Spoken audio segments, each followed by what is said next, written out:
Once there was a powerful king who wanted to be a first in this kingdom to own an airplane. Once there was a powerful king. Once एक बार there was a powerful king. एक बार एक शक्तिशाली राजा था. Who wanted जो चाहता था to be बनना जो बनना चाहता था the first जो पहला बनना चाहता था in this kingdom अपने राज्य का पहला बनना चाहता था. क्या बनना चाहता था? To own an airplane. own मतलब मालिक होता है. own मतलब अपना भी होता है लेकिन यहाँ पर ओनर से है तो own मतलब मालिक होता है. ये एयरप्लेन का मालिक बनना चाहता था. तो ऐसे है एक बार एक शक्तिशाली राजा था जो अपने राज्य में हवाई जहाज मालिक बनने वाला पहला व्यक्ति बनना चाहता था जो हवाई जहाज का पहला मालिक हो.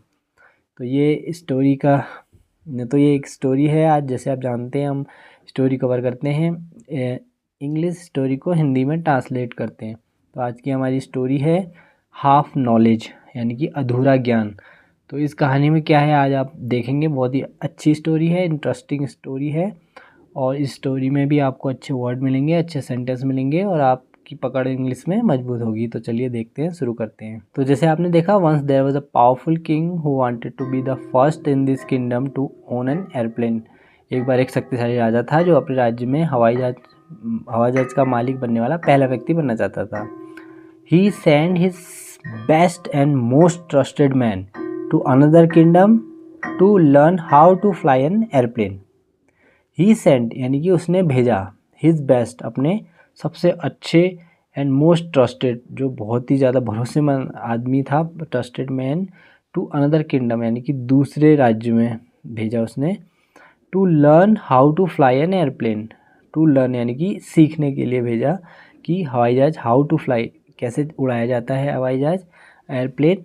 इसलिए उसने एक आदमी को भेजा जो बहुत ट्रस्टेड था. तो इसका प्रॉपर सेंस ऐसे बनेगा उसने अपने सबसे अच्छे और भरोसेमंद आदमी को हवाई जहाज उड़ाना सीखने के लिए दूसरे राज्य में भेजा.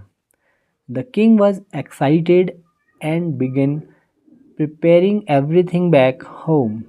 द किंग वॉज एक्साइटेड है. द किंग वॉज एक्साइटेड यानी कि जो राजा था वो एक्साइटेड था. एक्साइटेड मतलब उत्साहित होता है. तो किंग राजा जो था वो उत्साहित था. एंड बिगेन प्रिपेयरिंग यानी कि प्रिपेयरिंग होता है तैयारी करना. तो ये तैयारी करने लगा. बिगेन तैयारी करने लगा. एवरीथिंग बैक होम यानी कि हर चीज़ होती है बैक होम वापस घर आकर सब कुछ तैयार करना. इसका सेंस ऐसे बन रहा है राजा उत्साहित था और घर वापस आकर सब कुछ तैयार करने लगा. यानी कि जो उसकी तैयारी थी रन की वो चाहता था सबसे पहला मालिक बनना हवाई जहाज का. तो उसकी तैयारी करने लगा. जैसे कि उसने एक आदमी को भेज दिया था कि हवाई जहाज कैसे उड़ाया जाता है वो सीखने के लिए एक आदमी को भेज दिया था. तो वो अपनी तैयारी करने लगा. He build a runway bought an airplane. Build मतलब होता है कि बनाना. क्या रनवे जिसमें हवाई जहाज उड़ता है ना उसको रनवे बोलते हैं. तो वो रनवे बनाने की तैयारी करने लगा. और बॉट एन एयरप्लेन और एक हवाई जहाज भी उसने खरीद लिया था. उसने एक रनवे बनवाया. He build a runway bought an airplane एक हवाई जहाज खरीदा. एंड मेक श्योर का पास्ट है मेक श्योर होता है ना सुनिश्चित करना किसी चीज़ के बारे में. तो यहाँ को मेड श्योर यानी कि सुनिश्चित किया उसने कि एवरीथिंग वाज रेडी सब कुछ तैयार था. For the day when his man would return as a skilled pilot. For the day यानी कि उस दिन के लिए जब हिज मैन उसका जो आदमी जो बाहर गया था वुड रिटर्न वापस आएगा as a skilled pilot. Skilled होता है कुशल पायलट यानी कि एक पायलट के रूप में जब उसका जो आदमी उसने भेजा था वो वापस आएगा. इसलिए वो कह रहा है ना कि और सुनिश्चित किया उसने कि उस दिन के लिए सब कुछ तैयार हो जब उसका आदमी वापस आएगा एक कुशल पायलट के रूप में. तो इसीलिए वो तैयारी कर रहा है ना कि बिल्ड कर रहा है रनवे और एक एयरप्लेन उसने बॉट कर लिया है यानी कि ख़रीद लिया है. तो उस चीज़ की वो तैयारी कर रहा है. तो इसका हिंदी सेंस टोटल प्रॉपर ऐसे होगा. और यह सुनिश्चित किया कि उस दिन के लिए सब कुछ तैयार हो जब उसका आदमी एक कुशल पायलट के रूप में वापस आएगा. when his man would return as a skilled pilot, when मतलब जब his man उसका आदमी एक कुशल पायलट के रूप में वापस आएगा, when his man would return वापस आएगा as a skilled pilot Kusal pilot के रूप में वापस आएगा। The man was eager to make his king proud. The man जो आदमी था, जो जिस आदमी को किंग ने राजा ने भेजा था, वो आदमी was eager बोला ना, the man was eager. eager होता है कि मतलब उत्सुकता, उत्सुक होता है ना, उत्सुक था। the man was eager, वो उत्सुक था किस चीज़ के लिए था? to make his king, जो उसका राजा था अपने राजा को प्राउड फील कराने के लिए। प्राउड मतलब गौरवान्वित होता है, यानी कि गौरव फील कराने के लिए वो उत्सुक था। वो आदमी अपने राजा को गौरवान्वित करने के लिए उत्सुक था। And started his pilot training with great dedication. And started, और उन्होंने यानी कि उसने बड़ी लगन के साथ, बोला ना ग्रेट डेडिकेशन, बहुत लगन के साथ अपना पायलट प्रशिक्षण शुरू किया। पायलट ट्रेनिंग जो उसने स्टार्ट की, तो वो बोल रहा है and started his pilot training with great dedication, और उन्होंने बड़ी लगन के साथ अपना पायलट प्रशिक्षण शुरू किया। The training was suppose to last 6 month. Suppose to होता है जैसे कि जो चीज़ चलने वाले हैं, यहाँ पर बोला है the training was suppose to last 6 month. प्रशिक्षण 6 महीने तक चलना था, यानी कुछ होना था तो उसके लिए सपोज टू बोलते हैं। तो यहाँ पर the training was suppose to, training जो थी वो चलनी थी। कब तक चलनी थी? लास्ट 6 मंथ तक, तो 6 महीने तक ट्रेनिंग चलनी थी। हवेवर मतलब हालांकि, द मैन वॉज इम्पेशेंट, हालांकि द मैन वॉज इम्पेशेंट, जो आदमी था वो अधीर था, यानी कि इम्पेशेंट था, उसके अंदर पेशेंट नहीं थे बिल्कुल भी। वो मतलब अपने आप को रोक नहीं पा रहा था, इम्पेशेंट हो रहा था, अधीर हो रहा था। क्या, किस चीज़ के लिए हो रहा था? Wanted to impress the king. Wanted यानी कि चाहता था, क्या चाहता था?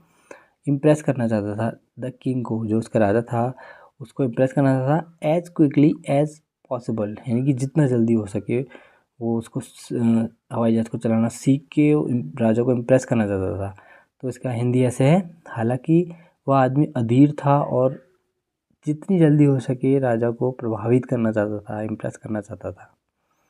He was especially interested in learning how to take off and fly the airplane.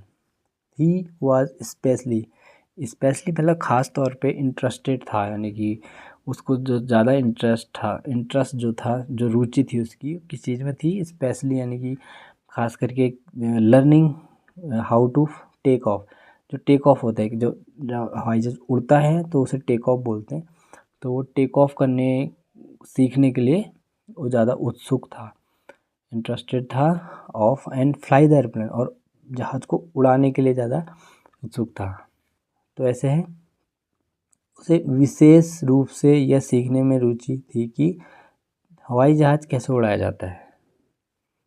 After a few month, यानी कि कुछ महीने बाद, आफ्टर अ फ्यू मंथ होता है कुछ महीने बाद, the man felt confident. The man जो आदमी था, फेल्ट फील का पास्ट है, फेल्ट फील मतलब महसूस होता है ना, फील करना, तो फेल्ट है यानी कि उसे महसूस हुआ। तो क्या हुआ, क्या महसूस हुआ? कॉन्फिडेंट, यानी कि आत्मविश्वास, उसको कॉन्फिडेंस आ गया, उसके अंदर आत्मविश्वास आ गया। तो ऐसे कुछ महीनों के बाद उस आदमी को आत्मविश्वास महसूस हुआ, यानी कि उसे लगा कि अब मैं हवाई जहाज उड़ा सकता हूँ, चला सकता हूँ, तो इसको महसूस हुआ, कॉन्फिडेंट हो गया वो। He had learned how to take off and fly the airplane high in the sky. He had learned यानी कि वो सीख चुका था, क्या सीख चुका था? How to take off, यानी कि जहाज़ को उड़ाया कैसे जाता है, and fly the airplane, और प्लेन को उड़ाया कैसे जाता है आसमान में उड़ाया कैसे जाता है, हाई इन द स्काई, यानी कि स्काई मतलब आसमान में ऊंचाई पे उड़ाया कैसे जाता है, ये बोल रहा है। उसने विमान को उड़ाना और उसे आसमान में ऊंचा उड़ाना सीख लिया था। In this eagerness to learn to the king, in this eagerness जैसे कि है कि उत्सुकता, इन दिस ईगरनेस मतलब इस उत्सुकता में, to return to the king and show off his new skill। राजा के पास लौटने और अपने नए कौशल दिखाने की उत्सुकता में। रिटर्न टू द किंग यानी कि राजा के पास वापस लौटना और show off this new skill. Show off करना होता है ना, दिखावा करना होता है जो, तो वो उस आदमी के अंदर वही चीज़ आ गई थी, राजा के पास लौटना और अपने नए कौशल को दिखाने की उत्सुकता में। उस आदमी ने क्या किया, he decided to skip the remaining classes. He decided, उसने डिसाइड किया यानी कि फैसला लिया। क्या फैसला लिया, to skip the remaining classes. Skip मतलब होता है छोड़ना, जो स्किप करना हो जाता है, जैसे हम किसी भी चीज़ को छोड़ देते हैं तो उसको स्किप करना कहते हैं। तो स्किप कर दी उसने रिमेनिंग यानी कि बची हुई क्लासेस, यानी कि बची हुई उसकी कक्षाएं थी, उसको छोड़ने का निर्णय ले लिया उसने। उन्होंने शेष कक्षाएं, बची हुई कक्षाएं छोड़ने का निर्णय लिया। The man return to the king, वह आदमी राजा के पास लौटा। Boasting that he had learn everything he needed to fly the airplane, और सेखी बगाड़ते हुए कहा। बोस्टिंग यानी कि सेखी बगाड़ना होता है, बड़ा चढ़ा के बोलना होता है ना। बोस्टिंग दैट यानी कि बड़ा चढ़ा के बोला, सेखी बगाड़ते हुए उसने कहा। ही हैड लर्न यानी कि वह सीख चुका है। क्या सीख चुका है, एवरीथिंग, सब कुछ सीख चुका है। He needed to fly the airplane, और उसे जहाज़ उड़ाने के लिए ज़रूरी हर चीज़ सीख ली उसने। ये उससे कह रहा है राजा से। वह आदमी राजा के पास लौटा और सेखी बुखारते हुए कहा कि उसने हवाई जहाज़ उड़ाने के लिए ज़रूरी हर चीज़ सीख ली है। The king was thrilled and quickly arrange for the test flight. राजा बहुत उत्सुक था और उन्होंने तुरंत प्रशिक्षण उड़ान की व्यवस्था कर दी। The king, the man and a few courtiers boarded the airplane excited for adventure. The king राजा, द मैन वो आदमी, और एंड फ्यू कोर्टियर्स, कोर्टियर्स होता है दरबारी, कोर्ट दरबार होता है, कोर्टियर्स उसमें बैठने वाले दरबारियों को कोर्टियर्स बोलते हैं। सो फ्यू कोर्टियर्स यानी कि कुछ दरबारी। बोर्डेड द एयरप्लेन, बोर्डेड होता है सवार होना, यानी कि सवारी, उसमें चढ़ना, सवारी करना। जैसे प्लेन में जब हम फ्लाइट में जाते हैं तो बोर्डिंग बोलते हैं वहाँ पे। तो बोर्डिंग का मतलब ये होता है कि प्लेन में चढ़ना। तो यहाँ पे वही है, बोर्डेड द एयरप्लेन, हवाई जहाज़ में चढ़ने के लिए वाला है। तो हवाई जहाज़ में चढ़ने के चढ़े। एक्साइटेड फॉर एडवेंचर यानी कि रोमांच के लिए। एडवेंचर रोमांच होता है, एडवेंचर के लिए, रोमांच के लिए। एक्साइटेड यानी कि बहुत उत्साही थे वो। तो ऐसे राजा व आदमी और कुछ दरबारी रोमांच के लिए उत्साही होकर हवाई जहाज़ पर चढ़े। The man full of confidence started the airplane. The man जो वो आदमी था, फुल ऑफ कॉन्फिडेंस यानी कि आत्मविश्वास से भरा हुआ वो आदमी, स्टार्टेड द एयरप्लेन, उसने हवाई जहाज़ स्टार्ट किया यानी कि शुरू किया। आत्मविश्वास से भरे उस आदमी ने हवाई जहाज़ स्टार्ट किया। And it smoothly took off from the runway. Took off, take off का पास्ट है, टुक ऑफ। टेक ऑफ होता है हवाई जहाज़ को उड़ान भरने को टेक ऑफ बोलते हैं, और यहाँ पर टुक ऑफ है यानी कि उड़ान भरी उसने। स्मूथली यानी कि बहुत आसानी से, बड़े आराम से। इट स्मूथली टुक ऑफ यानी कि इसने बहुत आसानी से रनवे पे, यानी द रनवे है ना, फ्रॉम द रनवे, रनवे से वो आसानी से रनवे से उड़ान भर गया यानी कि चला गया वहाँ से। As the airplane soared into the sky, as the airplane, जैसे ही हवाई जहाज़ आसमान में उड़ा, सोर यानी कि उड़ा, सोर उड़ना होता है, उड़ा airplane.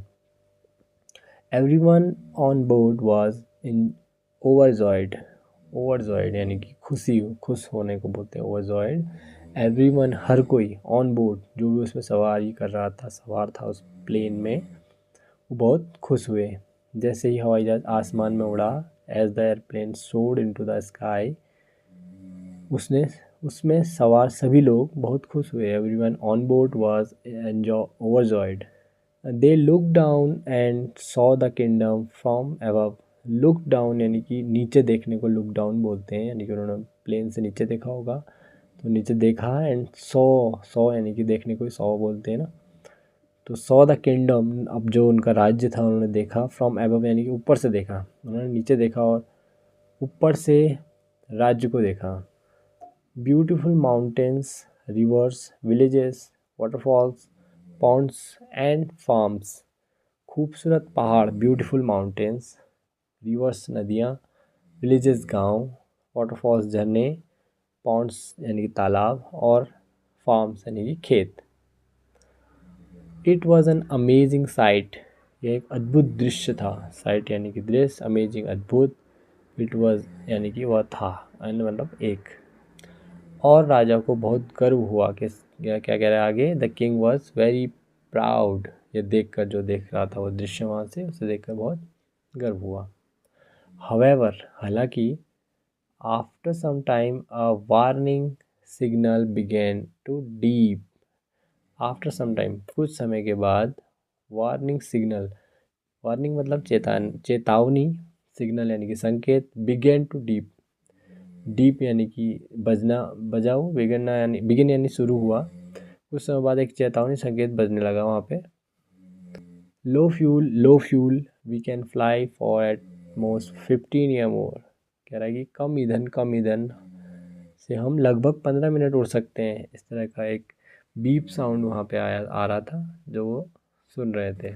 The man quickly turn the airplane towards the runway, the man जो आदमी था ने जल्दी से, क्विकली जल्दी से, टर्न यानी कि मुड़ा, कहाँ मुड़ा, रनवे की तरफ, टूवर्ड्स यानी कि उसकी तरफ, टूवर्ड्स रनवे की तरफ, टूवर्ड्स द रनवे, आदमी ने जल्दी से हवाई जहाज को रनवे की ओर मोड़ दिया।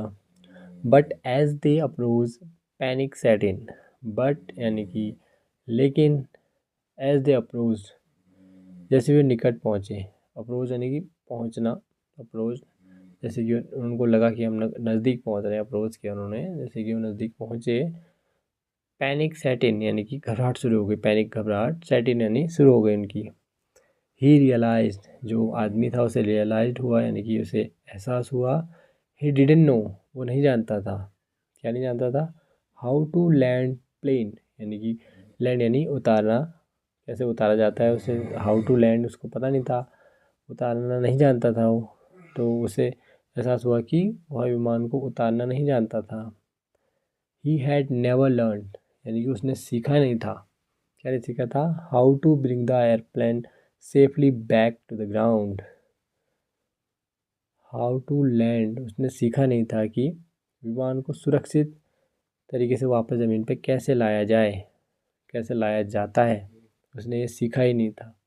The king and everyone on board began to worry, the king राजा, एवरीवन ऑन बोर्ड जो भी उसमें सवारी कर रहे थे लोग, वो वरी हो गए यानी कि चिंतित हो गए, बिगेन टू वरी, चिंतित हो गए।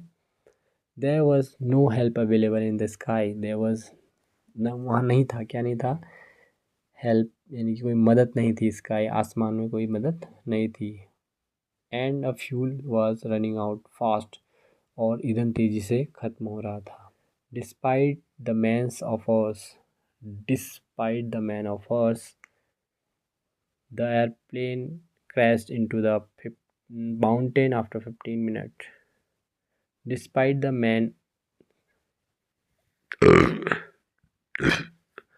despite the man's offers efforts, despite the man's efforts, the airplane crashed into the mountains after 15 minutes. Despite यानी कि बावजूद, किस चीज़ के बावजूद होता है ना, यहाँ पर despite, despite the man's efforts, जो मैन था, जो आदमी था, उसके एफर्ट से, एफर्ट यानी प्रयासों से, जो आदमी था उसके प्रयासों के बावजूद, डिस्पाइट बोल रहा है, तो उसके बावजूद द एयरप्लेन जो विमान था, क्रैश्ड इनटू द माउंटेन, पहाड़, माउंटेन पहाड़ होते हैं, पहाड़ों में क्रैश हो गया यानी कि दुर्घटनाग्रस्त हो गया, आफ्टर 50 मिनट यानी कि 15 मिनट के बाद, आदमी के प्रयासों के बावजूद विमान 15 मिनट बाद पहाड़ों में दुर्घटनाग्रस्त हो गया। And sadly everyone on board died, sadly होता है दुर्भाग्यवश, और दुर्भाग्यवश एवरीवन ऑन बोर्ड डाइड, विमान में सवार सभी लोग मर गए। एवरीवन ऑन बोर्ड जो भी उसमें सवार थे, एवरीवन वो क्या हो गए, डाइड हो गए, मर गए। तो ये स्टोरी थी, ये कहानी थी जिसका नाम था हाफ नॉलेज। तो हाफ नॉलेज में हमें क्या मॉरल क्या है इस स्टोरी का वो देखते हैं। Half knowledge is more dangerous than no knowledge, It's important to learn and understand. Half knowledge is more dangerous, यानी कि आधा ज्ञान बिना ज्ञान के मुकाबले ज़्यादा खतरनाक है ना। Half knowledge is more dangerous than no knowledge, बिना ज्ञान का यानी कि आधा ज्ञान बिना ज्ञान के मुकाबले ज़्यादा खतरनाक है। आगे कहता है it's important to learn and understand, इसे सीखना और समझना बहुत ज़रूरी है, बहुत महत्वपूर्ण है कह रहा है। तो ये आज की स्टोरी थी हाफ नॉलेज। जैसे आपने देखा आधी जानकारी खतरनाक होती है। आधी उस आदमी ने आधी ही जानकारी ली थी, उसे लगा कि मैंने एयरप्लेन उड़ाना तो सीख लिया है, और जल्दी में अपने आप को शो ऑफ करने के लिए उसने कुछ क्लासेस स्किप कर दी, जिन क्लासों में उसे सीखना था कि लैंड कैसे किया जाता है, वो उसने सीखी नहीं, आधी नॉलेज ली। तो ये उसकी आधी नॉलेज थी जो बहुत डेंजरस रही, बहुत ख़तरनाक रही, जिसकी वजह से उसने खुद अपनी जान भी गंवाई और बाकी सबकी जान भी गंवाई, उसकी वजह से ही वो हुआ। तो आधी नॉलेज डेंजरस होती है, इसमें बताया गया है। और साथ ही आपको बहुत सारे इसमें इम्पॉर्टेंट वर्ड्स मिले होंगे, important vocabulary, important sentence, readymade sentence आपको मिल गए हैं। इन सेंटेंस का यूज़ आप अपनी डे टू डे लाइफ में भी कर सकते हैं। तो आज की स्टोरी में इतना ही, अगली स्टोरी में मिलते हैं नए वर्ड्स, नई कहानी के साथ, नए सेंटेंस के साथ। तो आगे सीखने के लिए आपको हम ऐसी स्टोरी लाते रहेंगे, तो बने रहिए हमारे चैनल पे। तब तक के लिए bye bye for now. Thank you. Thank you. Like and subscribe. That is a